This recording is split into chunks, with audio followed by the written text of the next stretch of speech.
शिव महापुराण की कथा कहती है कि आप भगवान का इतना भजन करो, आप भगवान की इतनी भक्ति करो, आप परमात्मा का इतना मंत्र जाप करो, आप परमात्मा का इतना मंत्र स्मरण करो,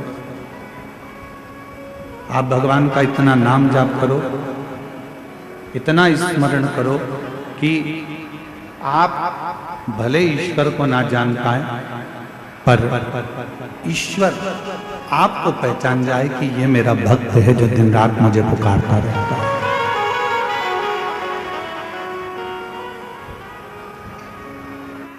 और मैंने तेरे ही भरोसे बाबा, तेरे ही भरोसे हवा बिच उड़ती जावांगे बाबा, डोर तो छड़ी नाम कटी जावांगी।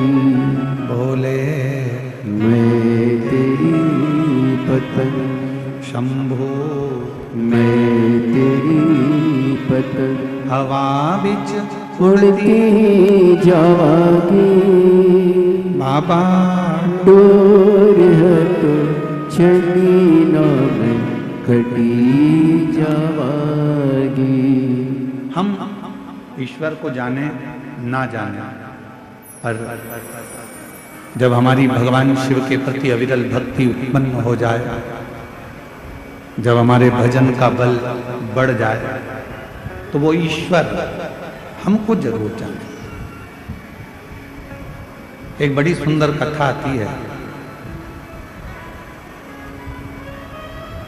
यदि आप लोग द्वारका गए हो, द्वारकाधीश का यदि आपने सौराष्ट्र में जाकर दर्शन किया है,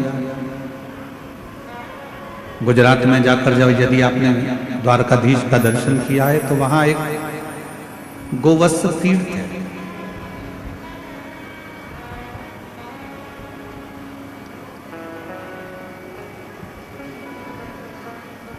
आप में से कई लोग द्वारका गए भी होंगे, ऐसा नहीं कि द्वारका नहीं गए।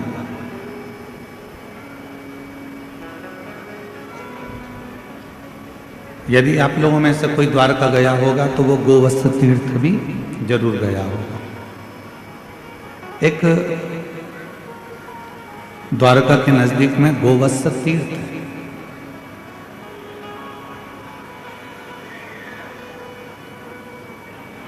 उस तीर्थ में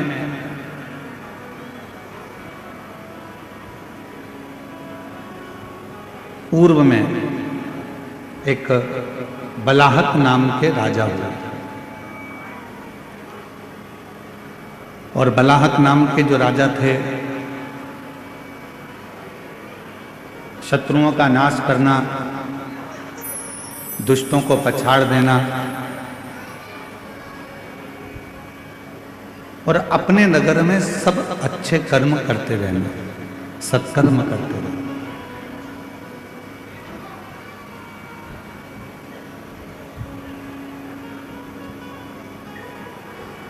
बलाहक नाम के जो राजा हुए हैं, वो बलाहक नाम के राजा पूरी नगरी में, पूरे नगर में भ्रमण करते हैं, घूमते हैं, और यदि किसी का कोई दुख है, कोई तकलीफ है, तो उसको समाप्त करते हैं।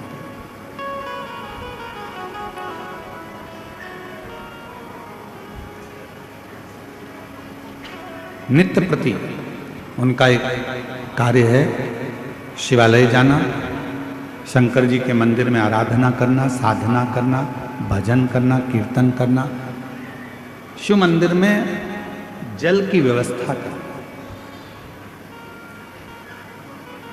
शिव महापुराण की उमा संहिता कहती है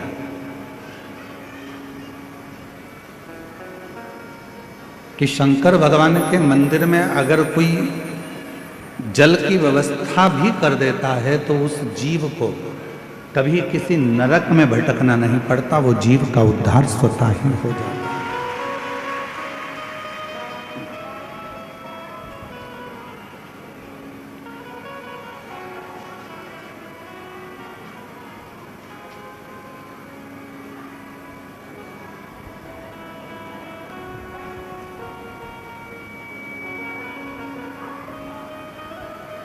किसी गौशाला में, किसी देवालय में, किसी शिवालय में, किसी तीर्थ में भूमि दान, अन्नदान, वस्त्रदान, मुद्रादान, स्वर्णदान, जितने जितने दुनिया के दान होते हैं, उस दान में एक सबसे बड़ा दान होता है जल का दान।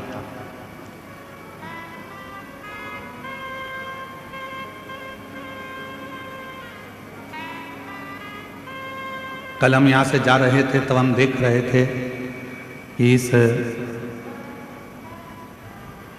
कवर्धा के नज़दीक में जहाँ कथा हो रही है घुंगरी खुर्द में, हमने देखा इतना अच्छा गांव है। गांव के घरों के बाहर लोगों ने अपने अपने घर में से पानी भर भर कर एक एक लोटा रख दिया, गिलास रख दिया और पानी की बाल्टी भर कर रख दी, जिससे कोई पथिक आए, यात्री आए, श्रोता आए तो पानी पीकर चले जाए। मैं इस घुंगरी खुर्द गांव के कवर्धा कबीरधाम के इस पवित्र क्षेत्र को नमन करता हूं और यहाँ के लोगों को भी चरणों को प्रणाम करता हूं, जिन्होंने इतनी व्यवस्था बाहर से आने वाले भक्तों के लिए धन्य है।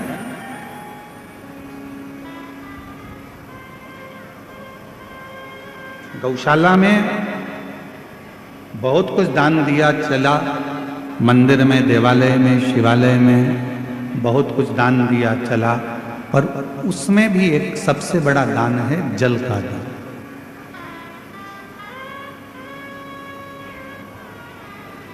क्यों साहब, ये गौशाला है, इस गौशाला में जल की व्यवस्था है कि नहीं है, पानी की व्यवस्था है कि नहीं है, इसमें पानी है कि नहीं?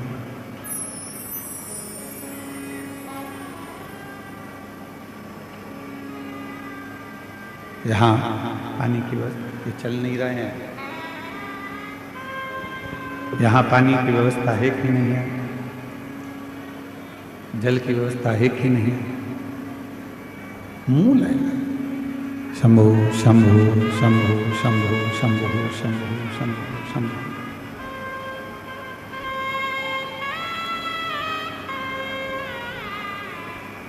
राजा बलाहक बड़े धर्मात्मा थे, पुण्यात्मा थे, और जब बलाहक राजा बड़े पुण्यात्मा है, धर्मात्मा है, सत्कर्मी है, भजनावली है, कीर्तनी है, पूरे नगर में भ्रमण कर कर देखते हैं कि कोई दुखी तो नहीं, किसी को कोई तकलीफ तो नहीं है। बाहर की आवाज अंदर आ रही है पर अंदर की आवाज अंदर नहीं आ रही है, कोई तकलीफ तो नहीं है, कोई कष्ट तो नहीं है। बलाहक राजा सब दूर भ्रमण कर रहे हैं, हर जगह पर जा रहे हैं, प्रत्येक जगह पर जाकर वो व्यवस्था को देखते।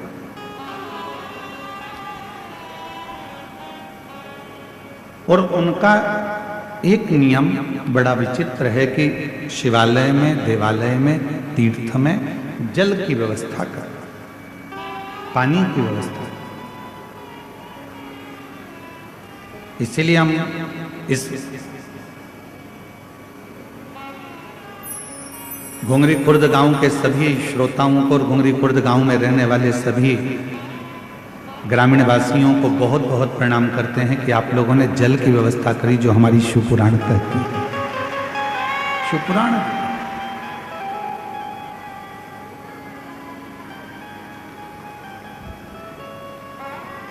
शिवालय में जल है नहीं है, तीर्थ में जल है नहीं है, वो जाकर राजा बलाहक देखते हैं। अब उन्होंने देखा कि यहाँ तो कोई जल है नहीं। किसी द्वारपाल से कहा कि इस शिवालय में जल नहीं है, तुम जाओ और जल लेकर आओ और वो जल इस शिवालय में तुम रखो। बलाहक राजा के शब्द सुनकर द्वारपाल गया तो सरी पर जल ढूंढता रहा एक वन क्षेत्र में, पर जल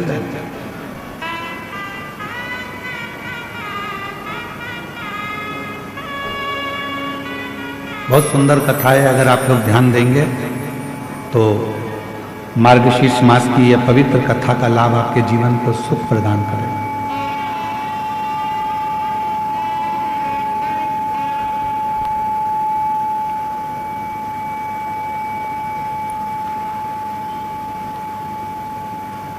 और बलाहक राजा ने जिस सैनिक को भेजा वो सैनिक सब दूर भ्रमण कर कर आया, पर उसको जल नहीं मिला, जल प्राप्त नहीं। बलाहक राजा इंतजार कर रहे हैं कि पानी लेकर आता होगा, जल लेकर आता होगा, और वो जल में शिवालय में शंकर भगवान के इस पवित्र प्रांगण में वो जल रख दो। सैनिक आया, बलाहक राजा ने पूछा क्यों?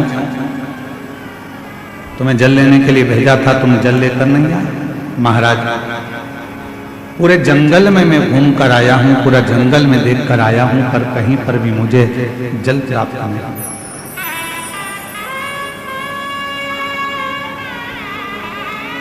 संपूर्ण जंगल को मैं घूम लिया हूं, संपूर्ण जंगल में मैं भ्रमण कर कर आया हूं, पर मुझे जल प्राप्त नहीं हुआ, मैं जल नहीं ला सकता। बलाहक राजा के मन में आया कि अब मैं जल लेकर आया। शिव का परम उपासक था, भगवान शंकर की आराधना करना, साधना करना, उपासना करना, भक्ति में डूबे रहना, ये उसका नियम था। गया बलाहक राजा, पूरे वन में, पूरे जंगल में जब बलाहक राजा भ्रमण कर लिया, घूम लिया, पर उससे जल नहीं मिला। आखिरी में उसकी आंखों में जल भर गए।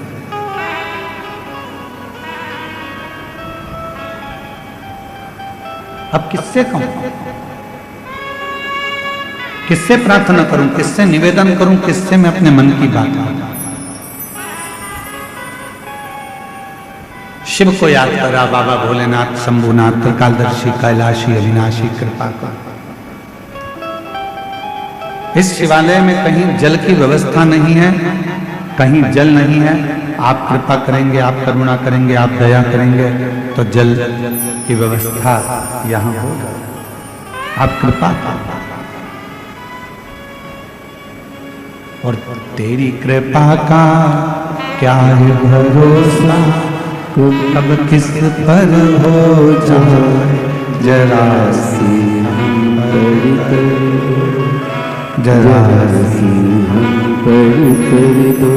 तेरी कृपा का क्या है भरोसा, कब किस पर हो जाए जरा सी हम पर कर दो, जरा सी हम पर कर दो। जिस पर भी हो गई तेरी कृपा करुणा, वो भव पार हुआ, भव पार हुआ। पापी हो चाहे जितना, उसका भी बाबा उद्धार हुआ, उद्धार हुआ। गिद्ध अजामिल गणिका जैसे तेरे मन को भाए, जरा सी हम पर कर दो, जरा सी हम पर कर दो। तेरी कृपा का क्या है भरोसा, कब किस पर हो जाए जरा सी हम पर कर दो। अब शिव का उपासक था, भगवान शंकर का भजन करने वाला था, शिव की आराधना करने वाला था, साधना करने वाला था। मन में भाव उत्पन्न हो गया कि कहीं ना कहीं से देंगे तो मेरे शंकर भगवान, मेरे ओघड़दानी, मेरे त्रिकालदर्शी, मेरे कैलाशी, शिव के सिवा कोई दे नहीं सकता। अच्छी बुद्धि,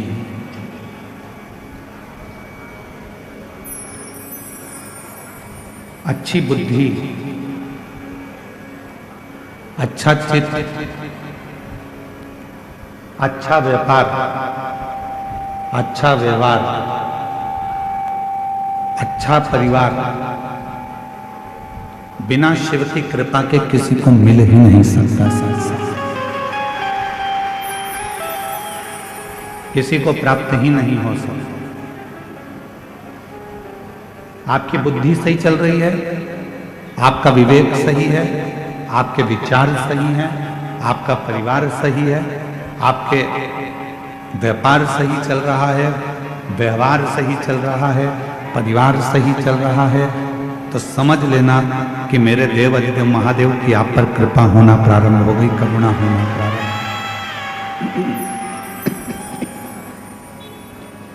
उसकी करुणा, उसकी कृपा, उसकी दया होना प्रारंभ हो।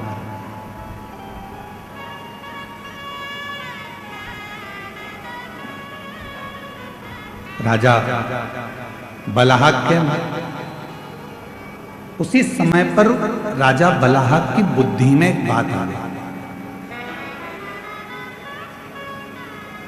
एक वृक्ष की छांव में बैठ गया और भगवान शिव जी से आराधना कर कर कहता है कि मैंने अभी तक आपके मंदिर में जो भी जल चढ़ाया हो, ऐसी कृपा कर दो कि उस जल का एक अंश, यदि मैंने आपके मंदिर में जल चढ़ाया है, मैंने आप पर शिव जी एक लोटा जल रोज चढ़ाया है, तो उस जल का एक अंश इस शिवालय में जो जंगल में है, वन में है, इस शिवालय में प्राप्त हो।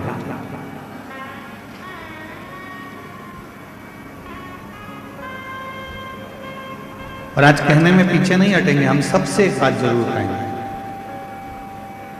और करा रहे हो, कुआं खोद रहे हो, बावड़ी बना रहे हो, तालाब खोद रहे हो, या बोरिंग मशीन लगा रहे हो और तुम्हें लग रहा है कि यहाँ पानी नहीं आएगा, यहाँ तो पानी बहुत नीचे है, प्राप्त नहीं होगा, तो प्रयास करो। यदि आपने रोज भगवान शिव को 1 साल, 1.5 साल, 2 साल लगातार शंकर भगवान के मंदिर में जाकर, शिवालय में जाकर अगर एक लोटा जल चढ़ाया है, तो आप भी बोर लगाते समय, कुआं खुदवाते समय, बावड़ी बनाते समय, जल निकालते समय भगवान से प्रार्थना कर कर कह सकते हो कि मैंने जो आपको 1 लोटा जल चढ़ाया है, हे शंकर भगवान कृपा करना, उसका एक अंश गंगा मैया से कहकर इस भूमि पर निकाल देना, जिससे ये जल प्राप्त हो,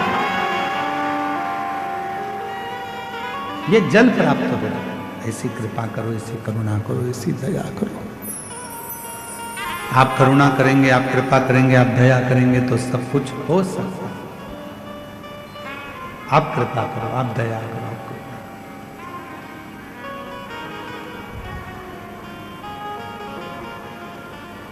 बलाहक राजा हाथ जोड़कर भगवान शिव जी से आराधना करने लगा। मैंने जो आपको जल चढ़ाया है उसका एक अंश, मात्र एक अंश, जो मैंने जल चढ़ाया है उसका मात्र एक अंश का फल आप मुझे दे दीजिए। और ये जो शिवालय है वन में, इस शिवालय में जल प्राप्त हो जाए, इसकी कृपा कर। और कहते हैं जब प्रेम अनंत हो जाता है तो रोम रोम संत हो जाता है। प्रेम की अनंतता में संत का भाव है।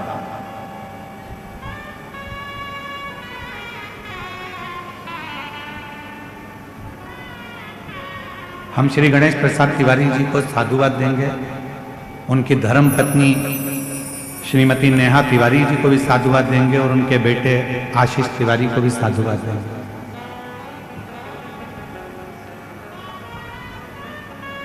कितने लोग कवर्धा में रहते होंगे, कितने बड़े बड़े सेठ रहते होंगे, कितने बड़े बड़े धनपति करोड़पति रहते होंगे, पर हर वर्ष, साल 2 साल में, प्रति वर्ष दुनिया के लोग किटी पार्टी में, शॉपिंग में, पार्टी मनाने में, शादी की सालगिरह में दुनिया का खर्चा करते हैं। पर मैं गणेश तिवारी जी को, गणेश प्रसाद तिवारी जी को और उनके परिवार को धन्यवाद देता हूं कि कम से कम साल भर, 2 साल में आप एक यज्ञ अनुष्ठान, कथा, सत्संग कराकर ना जाने कितने जीवों का कल्याण कर देते।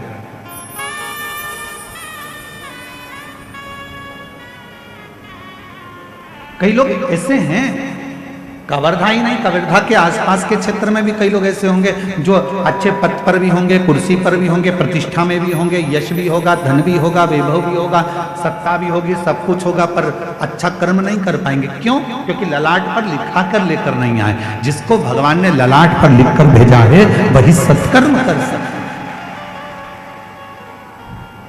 वही श्रेष्ठ कर्म कर सकता।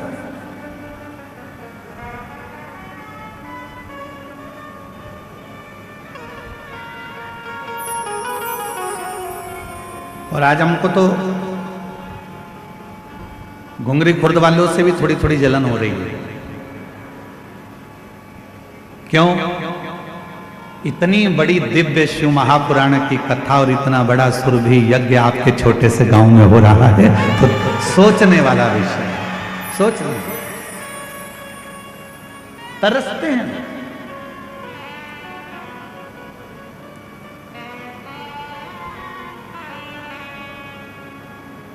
कई कवर्धा वाले तो सोच में पड़े होंगे, कहाँ जा रहे हो? कथा में जा रहे हैं घुंगरी खुर्द। अच्छा, हाँ, पर हमने तो सुना है कि पार्किंग बहुत दूर है, हमने तो सुना है कि पैदल बहुत चलना पड़ता है। अब उनको कौन समझाए कि मेरे शंकर भगवान की कथा कहती है जितने कदम चलकर तुम गाड़ी में बैठकर आए और डायरेक्ट कथा स्थल पर गाड़ी से उतरे तो उसका कोई फल नहीं है। तुम जितने कदम चलकर कथा स्थल तक पहुंचोगे उतने उतने अश्वमेध यज्ञ का फल तुम्हारे भाग्य में लिखाता चले जाएगा, उतने अश्वमेध यज्ञ का फल। अब लिखने वालों ने लिख दिया, कहने वालों ने कहा बहुत दूर कथा स्थल है, 2 किलोमीटर चलना पड़ेगा, आधा किलोमीटर चलना पड़ेगा, 1 किलोमीटर चलना पड़ेगा। अरे भैया, कुछ पाना है तो कुछ खोना पड़ता है। इसलिए निवेदन है, जब बाबा के चरणों में शिव महापुराण की कथा को श्रवण करने के लिए आप इस पवित्र गांव में जब आए तो ये सोच कर आना कि हम पैदल नहीं चल रहे हैं, हमारे पिता से मिलने के लिए, अपने बाप से मिलने के लिए, उससे अपने दिल की बात कहने के लिए, उससे दिल की बात करना। अब कोई कहे कि वहां पर टेंट लगा है, पूरा टेंट भरा पड़ा हुआ है, जगह नहीं है बैठने की, तो खुश हो, अरे प्रसन्न होइए। 4 दिन के अंदर अगर किसी के घर में शादी पक्की हो जाए तो 50 लोगों की शादी करने के लिए पसीने छूट जाते हैं, और 4 दिन में ये कथा पक्की हुई और 4 दिन के अंदर ये कथा का रिश्ता हो। हम तो श्री गणेश प्रसाद तिवारी जी आपको धन्यवाद देते हैं। 4 दिन में इतनी व्यवस्था करने के लिए अच्छे अच्छे के पसीने छूट जाते हैं महाराज। कि पंडाल लगाना है, स्टेज बनाना है, व्यवस्था करना है, महाराज आएंगे, जनता आएगी। और साथ में मैं गणेश प्रसाद तिवारी जी आपको धन्यवाद देता हूं कि आपके यहाँ के कलेक्टर महोदय को, यहाँ के एसपी महोदय को, यहाँ के एसएसपी, आईजी, कमिश्नर और यहाँ के तहसीलदार, यहाँ के टीआई, यहाँ के एक एक जितने पुलिस ऑफिसर हैं, मैं सबको साधुवाद देता हूँ। यहाँ के एसडीएम हो, चाहे कोई भी पदाधिकारी गण हो, जिन्होंने इतने कम समय में इतनी सुंदर व्यवस्था जमाई है, उसके लिए पूरी प्रशासन को साधुवाद, पूरी प्रशासन। सहज है क्या शिव पुराण की कथा? आज तो कथा का दूसरा दिन है और बाउंड्री पार्क गेंद है।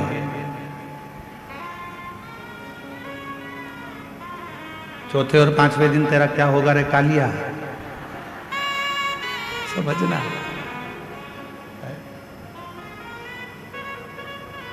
जानना पड़ेगा,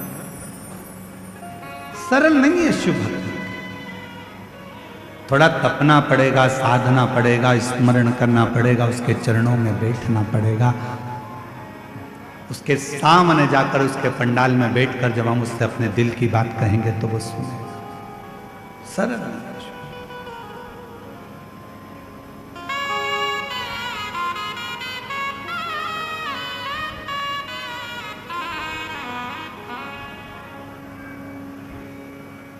बलहक राजा के मन में थोड़ा सा भाव उत्पन्न हुआ। यदि मैंने जिंदगी में अगर आपको जल चढ़ाया है, लोटा भर कर जल चढ़ाया है, तो उसका एक अंश, केवल एक अंश मेरे भाग्य का मिले और जो वन में शिवालय है, उस शिवालय में उस जल का भाग प्राप्त हो, उस शिवालय में भी प्रकाश हो, उस शिवालय में भी जल आए, ऐसी कृपा करता है। कपट के विहीन, छल के विहीन, लोभ के विहीन, प्रपंच के विहीन, जब हम बिना कपट के, बिना छल के, बिना प्रपंच के, बिना दिखावे के, बिना लोभ के, बिना लालच के जब हम भगवान की आराधना करते हैं, तो परमात्मा उसका फल दिए बिना रहता नहीं है, उसका फल देता है।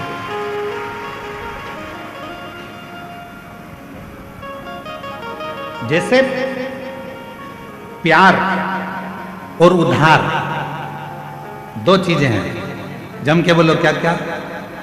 जम के बोलो। पहले नंबर पर प्यार और दूसरे नंबर पर उधार। बोलो जम के, क्या क्या चीज? आवाज नहीं आई, जम के बोलो। प्यार और उधार, ये हर किसी को नहीं दिया जाता।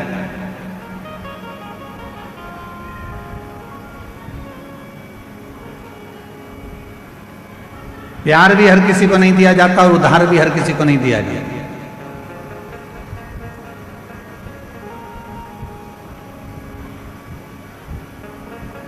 कोई बन के तुम्हारे सामने आ गया, अपना नाम चेंज कर कर आ गया, था कुछ नाम, रख लिया दूसरा नाम, देख लिया उसने कि यह बड़ी धर्मात्मा है, बस इसी के धर्म को तोड़ना है, और अपना रूप बदल लिया उसने। थोड़े समय के लिए माथे पर उसने तिलक भी लगा लिया, थोड़े समय के लिए उसने हाथ में माला भी पहन ली, और थोड़े समय के लिए उसने तुमको 25-50 रुपए का पेट्रोल डलवा कर तुम्हें घुमा भी लाया, 20 रुपए की चाउमीन भी खिला दी, और तुमने उसको प्यार दे दिया।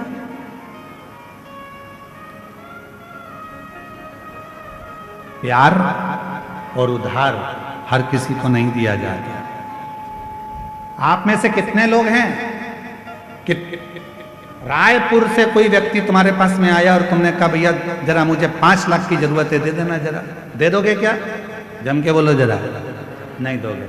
मान लो कवर्धा से ही कोई तुम्हारे घुंगरी खुर्द में आ गया और घुंगरी खुर्द में आकर कोई बोले कि लाओ जरा मुझे 3 लाख की जरूरत है, दे दो, तो तुम कहोगे तुम कौन हो भैया जो हमसे 3 लाख लेने आए हो? हम तो तुम्हें पहचानते ही नहीं है। काहे का 3 लाख? और तुम घुंगरी खुर्द के ग्रामवासी अगर पहुंच जाएं बिलासपुर, और बिलासपुर में जाकर किसी से कहें भैया ए भैया मुझको 2 लाख रुपए की जरूरत है, दे दो, कोई उधार देगा? जम के बोलो जरा। उधार किसको दिया जाता है? जिसको तुम अच्छे से पहचान जाते हो, जिसको तुम अच्छे से जान जाते हो, जिसको तुमने कई सालों से उसको जान रहे हो, तो तुम उसको उधार दे सकते हो। क्यों? क्योंकि तुम जानते हो कि मेरा उधार का दिया हुआ वापिस प्राप्त हो जाएगा। पर आज का जमाना ये वर्णन कर रहा है, 15 दिन तुम किसी को देख लेते हो, उससे तुम्हारा प्यार हो जाता है, और मालूम पड़े एक दिन तुम्हारे साथ वो शादी कर भी लेता है, और मालूम पड़े 15 दिन के बाद तुम उसके साथ कहीं घूमने गए, तो जैसे हरिद्वार में होटल में अटैची में टुकड़े मिलते हैं, फिर उस तरह के टुकड़े प्राप्त हो जाते हैं।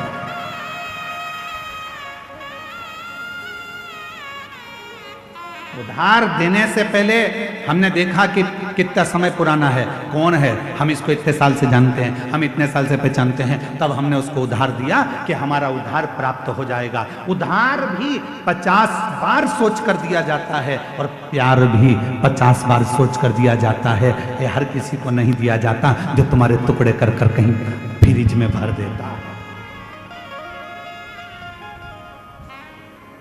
हर किसी के लिए उधार भी नहीं है, हर किसी के लिए प्यार भी।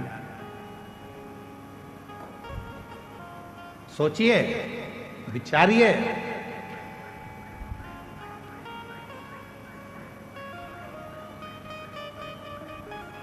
और थोड़े दिन के बाद मालूम पड़ा कि ये तो जिससे मैंने स्नेह करा, जिससे मैंने प्रेम करा, ये तो हमारा धर्म का ही नहीं है, सनातनी ही नहीं है। दिल टूट गया, हृदय टूट।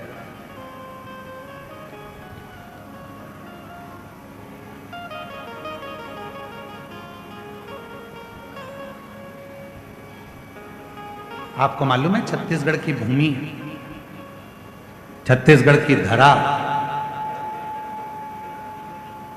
छत्तीसगढ़िया महतारी कैसी है?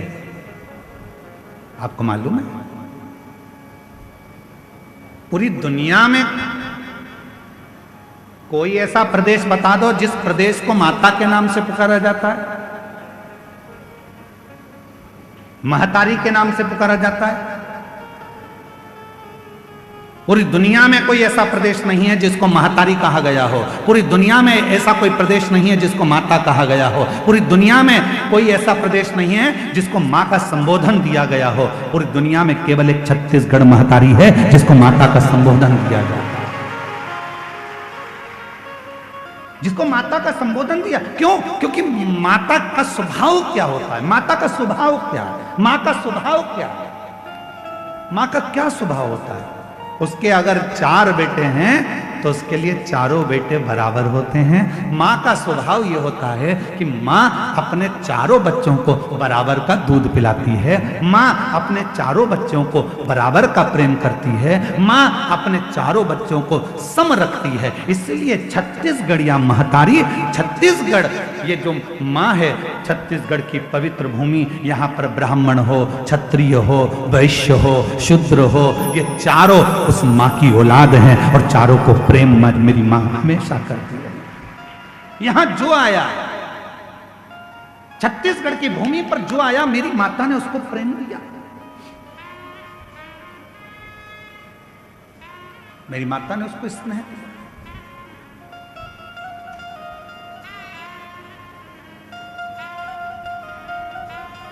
छत्तीसगढ़ की धरा पर जो आता है, मां उसको स्नेह देती है, देती है।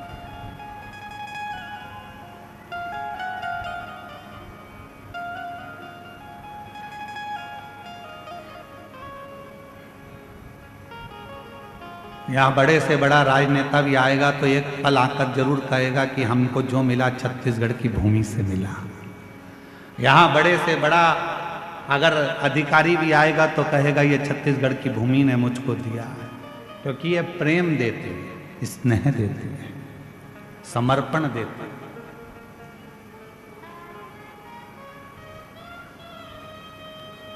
स्नेह क्यों?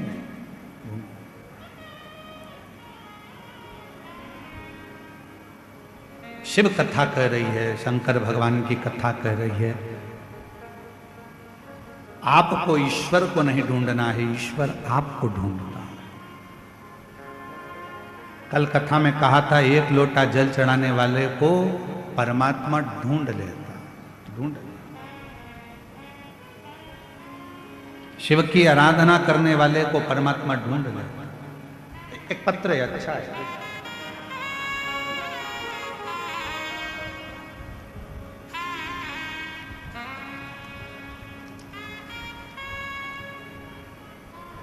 मेरा नाम उषा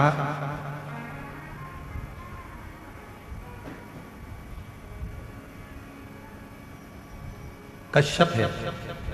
मेरे पति मोहन सिंह जी कश्यप राजमहल चौक वार्ड नंबर 10 कवर्धा के रहने वाले हैं। कहीं बैठे हों तो हाथ हिला सकते हैं। अगर कहीं बैठे हों तो अपना हाथ हिला सकते हैं और एक बेलपत्र लेने के लिए आ सकते हैं। मेरा नाम उषा कश्यप है।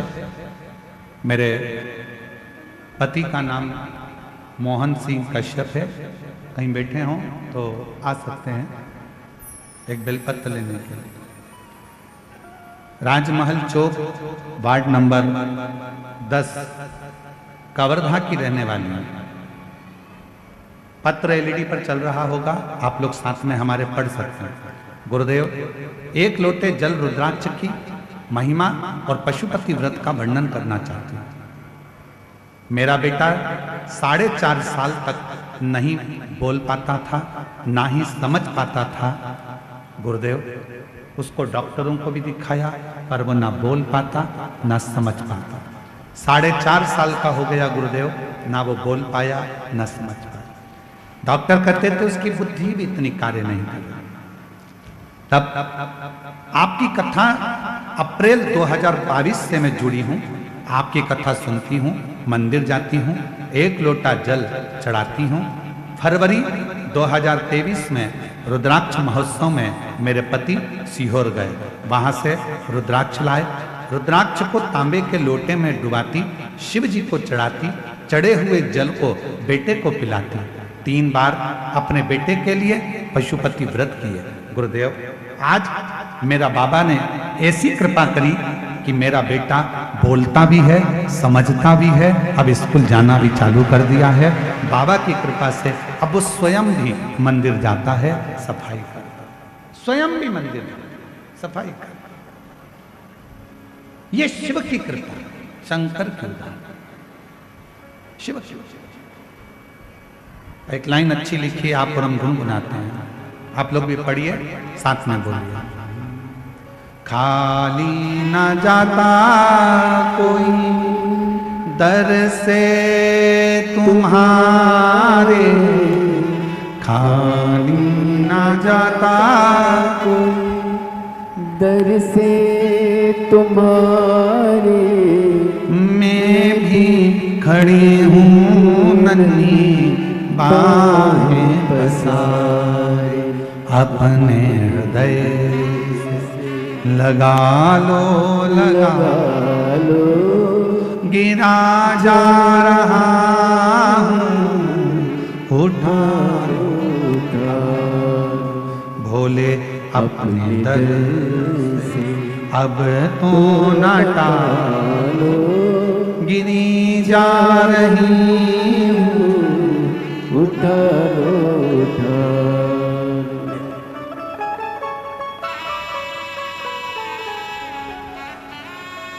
शिव कृपा किसको कहते हैं? भगवान शंकर की शरणागति किसको कहते हैं?